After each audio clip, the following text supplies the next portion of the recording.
Desde o momento em que a viúva colocou o pé no alpendre da casa esquecida, no alto do morro, algo no ar pareceu deslocar-se. Como quando você entra num ambiente onde uma conversa acabou segundos antes e o silêncio ainda pulsa. Ela tinha vindo buscar paz, mas a recepção não era exatamente silenciosa. Era densa, quase consciente, como se o próprio vento estivesse segurando a respiração para observá-la. O cheiro de madeira úmida, misturado a folhas antigas, criava uma sensação estranhamente familiar, como se aquele lugar tivesse guardado memórias, que não eram dela menos, ou que talvez fossem só, que de um jeito que ela ainda não conseguia nomear. E quando a porta se abriu sem resistência, apesar das dobradiças enferrujadas, ela soube que havia algo na casa que a esperava muito antes de sua chegada. Mas o que exatamente poderia esperar por alguém que já perdeu quase tudo? A luz do fim da tarde atravessava os vitrais rachados, em cores tortas menos amarelo pálido, vermelho esmaecido, azul quase morto,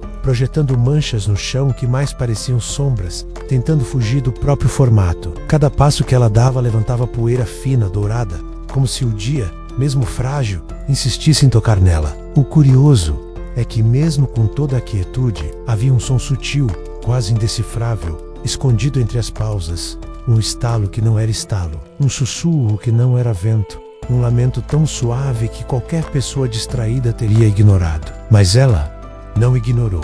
Talvez porque, depois de perder alguém, você passa a ouvir coisas que antes o mundo escondia. Ela parou perto da escada que subia ao segundo andar, sentindo o peso invisível de algo que observava de cima menos, e ainda assim, não viu absolutamente nada. A ausência também fala.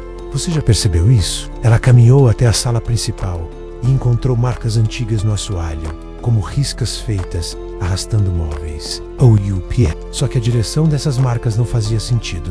Começavam no meio do nada e terminavam diante de uma parede lisa, sem portas, sem janelas, sem rachaduras. Era como se algo, ou alguém menos, tivesse tentado entrar num lugar que não existia. Um arrepio subiu pela coluna dela, não de medo, mas daquela estranha combinação de intuição e saudade, que aparece quando o presente toca no passado, sem pedir licença. Porque de algum modo, aquela casa que ninguém queria, parecia reconhecer nela uma dor familiar. E quando ela ouviu pela primeira vez o leve murmúrio vindo do quarto do fundo tão baixo que parecia surgir de dentro do peito dela, uma pergunta cresceu antes mesmo de ser formada. Seria possível que a solidão tivesse voz? Ela deu um passo em direção ao corredor escuro, e a luz atrás dela vacilou, como se hesitasse em acompanhá-la. Um cheiro mais frio tomou o ar.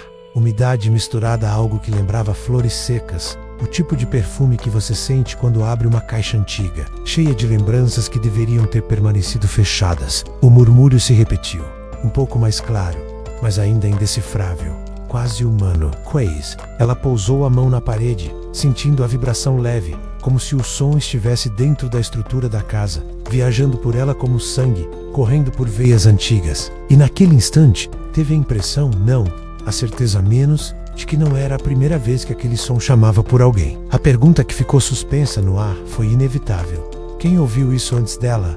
Ou pior, quem deixou esse som preso ali? Na terceira noite, quando o vento parecia mais pesado do que o normal, a viúva acordou com a sensação de que não estava sozinha no quarto. Não havia ruído algum menos, e talvez exatamente por isso ela percebeu o som. Primeiro um fio de voz, quase como respiração presa, arranhando o silêncio. Depois, algo mais profundo, um lamento que parecia vir de muito longe e ao mesmo tempo, do dentro dela. Você sabe quando o corpo reage antes da mente. Foi assim. O coração disparou, a pele se arrepiou inteira, mas havia também um reconhecimento estranho, como se aquele som carregasse algo que ela tinha perdido e jamais esperava reencontrar. E por um instante, ela se perguntou se era possível que um eco de amor sobrevivesse ao tempo, ou se estava prestes a descobrir que algumas dores não ficam enterradas. Ela se levantou devagar, sentindo o chão frio sob os pés, e seguiu o lamento, como quem segue um fio invisível puxando o peito. A casa parecia acordada, cada tábua vibrando como cordas de um instrumento antigo. As paredes respiravam um ar quente demais para uma madrugada tão gelada, e esse contraste fazia o coração dela oscilar entre medo e esperança. Conforme se aproximava do corredor, o som foi ganhando forma, não palavras completas, mas sílabas quebradas, como se alguém tentasse falar através de água ou distância. Era impossível, claro, mas há momentos em que o impossível é justamente o que soa mais verdadeiro. E quando ela passou pela escada, uma sombra escura deslizou no andar de cima, rápida, como se estivesse fugindo de ser vista, ou guiando o caminho. A porta do quarto mais distante estava entreaberta, algo que ela tinha certeza absoluta de não ter deixado assim. A luz da lua entrava por uma fresta na janela, criando no chão uma faixa prateada que tremia como se respirasse. O som se intensificou, agora mais parecido com um choro abafado. Um choro que nenhum ser humano esquece depois de ouvi-lo pela primeira vez. Era lamento, mas também era chamado. Ela parou diante da porta, sentindo que, se a abrisse, alguma coisa em sua vida mudaria de direção para sempre. E quando estendeu a mão, a madeira pulsou sob seus dedos quente como pelo viva. A sensação era impossível de explicar. Não era só a casa reagindo. Era como se algo dentro dela estivesse sendo convocado para um reencontro que ela nunca soube que temia. A porta abriu com um estalo baixo, quase um suspiro preso. E o quarto revelou uma escuridão tão espessa que parecia líquida. Só que bem no centro, havia um ponto de luz fraca, oscilante, algo no chão que ela não conseguia identificar de imediato. O lamento cessou por apenas um segundo, como se aguardasse sua reação. E foi nesse intervalo de silêncio absoluto que ela sentiu o cheiro, perfume amadeirado, leve, inconfundível, o mesmo que o marido usava no dia em que partiu para nunca mais voltar. O coração dela falhou um compasso, e o mundo inteiro pareceu devolver uma lembrança que não poderia estar ali. Quando ela deu um passo à frente, o ponto de luz se moveu, abriu e fechou como um olho brilhante refletindo a lua. Mas não era um olho humano. Quando o ponto de luz se moveu outra vez lento e pulsante, a viúva sentiu algo antigo despertar dentro do peito, uma mistura de saudade e terror que só existe quando o passado é trazido de volta sem permissão. O quarto parecia respirar, cada sombra se mexendo como se tivesse intenção própria, e o cheiro do perfume amadeirado ficou mais forte, mais quente, como se a presença dele, não a memória, mas ele menos a envolvesse de um jeito impossível de negar. Ela deu mais um passo, e o chão rangeu sob seus pés, um aviso frágil demais para conter o que estava prestes a acontecer. Você já teve a sensação de que está prestes a encontrar algo que pode quebrar você e, ao mesmo tempo, reconstruí-lo? Foi exatamente isso que passou pelos olhos dela quando o lamento recomeçou, mais claro, mais próximo, quase humano. A luz da lua se inclinou por um instante, iluminando um objeto no centro do quarto, uma caixinha de música antiga, daquelas que giram devagar e tocam canções que você tenta esquecer, mas que nunca desaparecem de verdade. Só que a dela estava aberta sozinha, sem corda, sem movimento, tocando uma melodia lenta como respiração. Ela reconheceu a música na hora.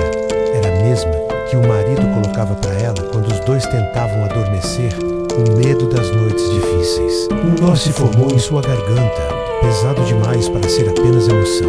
Havia um chamado ali, pedindo que ela lembrasse, ou que ela finalmente visse. A caixinha tremeu levemente, e por baixo dela surgiu um brilho fraco, como se algo estivesse enterrado no assoalho. Um pedaço de metal apareceu primeiro, depois uma superfície espelhada.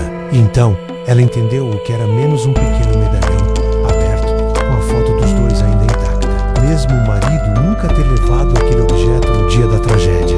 O ar ficou espesso difícil do Raspberry, como se o quarto inteiro se comprimisse ao redor dela. O lamento tomou uma nova forma, mais grave, mais profunda, carregando um pedido que não precisava de palavras para ser compreendido. Não era assombração, não era loucura, era despedida, era o som de algo que ainda não tinha conseguido partir, porque parte dele havia ficado presa dentro dela menos, e parte dela permanecia presa dentro daquela casa que ninguém queria. Ela caiu de joelhos diante do medalhão, tocou-o com dedos trêmulos e sentiu um calor suave, íntimo, como a última vez em que segurou a mão dele. O lamento enfraqueceu, se transformando em um sussurro tão leve que quase sumia. A luz piscou uma única vez. A casa, antes viva, repousou. O perfume desapareceu, a caixinha parou, e ela, com um medalhão nas mãos, percebeu que o som mais inesquecível que ouvira não era o lamento do Deus, mas o silêncio que veio depois. Um silêncio que dizia mais do que qualquer explicação, porque algumas presenças não voltam. Elas apenas encontram um jeito de se despedir quando alguém finalmente escuta. Mas me diz, você acha que foi só memória?